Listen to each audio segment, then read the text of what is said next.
Praise the lord all.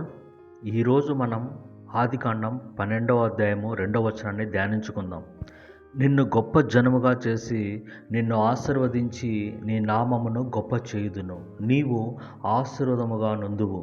దేవుడు ఈ మాట అబ్రాహాముతో చెప్పినప్పుడు అతని వయసు 75 సంవత్సరాలు. ఇంకా అతనికి పిల్లలు పుట్టలేదు.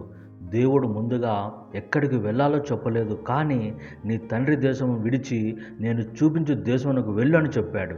అబ్రహాము దేవుని మాటకు విధేయుడై విశ్వాసంతో కానాను దేశానికి వెళ్ళాడు. అబ్రహాముకు కుమారుడు ఇస్సాకు పుట్టినప్పుడు అతని వయసు 100 సంవత్సరాలు.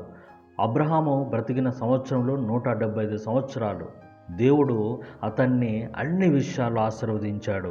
అబ్రహాము జీవితంలో కరువులు, ఇరుకులు, ఇబ్బందులు, ఆలస్యాలు ఎన్నో వచ్చాయి, కానీ దేవుడు ఎప్పుడూ అతనితో కూడా ఉన్నాడు. అన్ని కష్టాల నుండి విడిపించి సమయానికి తన వాగ్దానాన్ని నెరవేర్చాడు.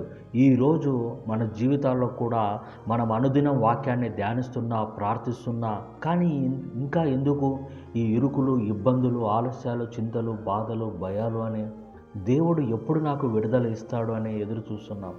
బ్రదర్స్ అండ్ సిస్టర్స్, దేవుడు తప్పకుండా మీకు సమాధానం ఇస్తాడు. మీ ప్రార్థనలన్నిటినీ ఆయన వింటున్నాడు. ప్రతి ప్రార్థనకు సమయానికి సమాధానం ఇస్తాడు. యేసుక్రీస్తు నామంలో మీకు విడుదల ఇచ్చి సమృద్ధిగా అన్ని విషయంలో ఆశీర్వదిస్తాడు. ఆయన పరిశుద్ధాత్మను మీ మీద కుమ్మరిస్తాడు. దేవుని మాటకు విధేయత చూపుదామా? క్రీస్తునందు విశ్వాసం కలిగి అనుదినము ప్రభు మార్గంలో నడుద్దామా? ఆలస్యమైనా పర్వాలేదు, ప్రభు దగ్గర ప్రార్థనలో కనిపెడదాం. ఎంత ఆలస్యమైనా ప్రభు దగ్గర వేచి ఉండే ఆశీర్వాదము చాలా గొప్పది.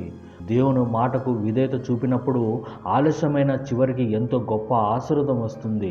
కొన్ని సందర్భాల్లో అబ్రహాము తన సతీత్వము చేసినప్పుడు ఇబ్బందులు పడ్డాడు, కానీ దేవుడు కృప చూపి విడుదల ఇచ్చి తాను చెప్పిన మాటను దేవుడు నెరవేర్చాడు. ప్రార్థన. ప్రేమగల మా పరలోకపు తండ్రి, పరిశుద్ధుడైన దేవా, మీరిచ్చిన ఈ వాక్యాన్ని మాలో ఆశీర్వదించండి. ఈ వాక్యాన్ని పొందుటకు మేమేమాత్రం అర్హులం కాదు ప్రభువా. కేవలం నీ కృప చేత, యేసయ్య పొందిన దెబ్బల చేత మమ్మల్ని ముట్టి సతత కురిపించండి ప్రభువా. మాకందరికీ మారు మనసు రక్షణ దయచేయండి. మీ పరిశుద్ధాత్మ మీద కుమ్మరించండి.